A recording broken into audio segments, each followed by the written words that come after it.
नाज़रीन, काज़ी अहमद ऐं भरपासे में वधंदड़ बदअमनी, मंशियात, जुआ समेत ॿियनि समाजी बुराइयुनि ख़िलाफ़ SUP सिविल सोसाइटी जी तंज़ीमुनि ऐं शहरियुनि पारां रैली कढी एहतजाजी मुज़ाहिरो कयो वियो। वधीक तफ़सील ज़ुल्फ़कार अली टांवरी जी रिपोर्ट में।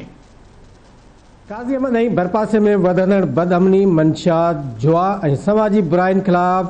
SUP जे सॾ ते सिविल सोसाइटी समाजी तंज़ीमुनि ऐं शहरियुनि पारां रैली कढी एहतजाज कयो वियो। उन मौक़े ते धरती TV सां ॻाल्हाईंदे हुननि चयो त उहा इन मंशियात जे ख़िलाफ़ जेका ऐं उन खां पोइ बुकी जा अड्डा ऐं शराब जा गुत्ता जेके हिते खुलियल या चाबी चोर जेके मोटरसाइकिल आहिनि,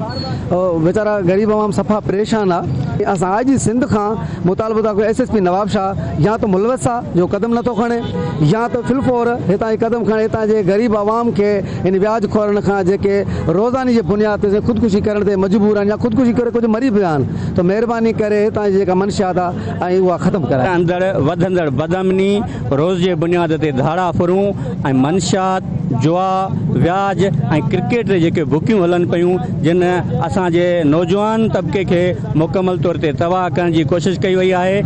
असां चऊं था त इन में SP लेवल जा ऑफिसर मुलवस आहिनि, छो त SHO चए थो त भई मुंहिंजे वस में कुझु बि न आहे।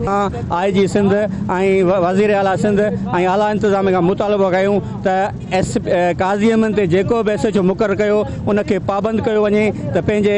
थाणे जे हद अंदरि समाजी बुराइयुनि ते मुकमल तौर ते कंट्रोल करे। ऐं जेका बदअमनी आहे, बदअमनीअ सां गॾो गॾु जेको असां वटि मंशियात मासूम ॿार खां वठी करे पोइ बुज़ुर्ग ताईं ऐं ईअं सम्झो हर चौक ते हिकिड़ा हट खुलिया पिया आहिनि। असांजे आम हट खुलिया ऐं आम हट खुलियो पियो आहे ऐं उन्हनि खे मुंहिंजो ॾियण बजाए अञा खुलेआम छूट ॾिनी वई आहे त उहो कारोबार कनि जेके समाज खे तबाही पिया कनि। असां हिनखे समाज खे तबाह कंदड़नि अनासरनि ख़िलाफ़ एहतजाज कंदे SSP नवाब शाह खां घुर कयूं था त अॼु कोई एहतजाज जेको सिंध यूनाइटेड पार्टी जे प्लेटफॉर्म तां शहरी करे रहिया आहिनि ऐं हिन हितां जे एहतजाज खे जेकर मोट न ॾिनी वई ऐं शहरियुनि जे हिन हक़ जाइज़ आवाज़ खे न ॿुधो वियो त पोइ हिन एहतजाज जो दाइरो असां अॻिते वधाए ऐं आला अख़्तियारनि ते पंहिंजी शिकायत में वॾी जड़ जेका आहे फाशी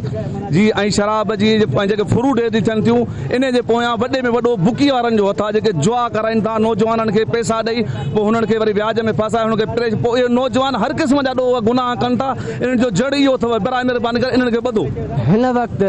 असां जेके 4 नुक़्ता खणी आया आहियूं, इन्हनि ते जेको कंट्रोल मंशियात, जिस्म फरोशी, व्याजखोर जेके इन काज़ी अहमद शहर में ऐं जेको अमन आहे इनखे जेको बहाल कयो जे, न त ॿी सूरत में असांजा एहतजाज वधीक। कैमरामैन साजिद टावरी सां गॾु ज़ुल्फ़कार अली टावरी, धरती TV न्यूज़, काज़ी अहमद।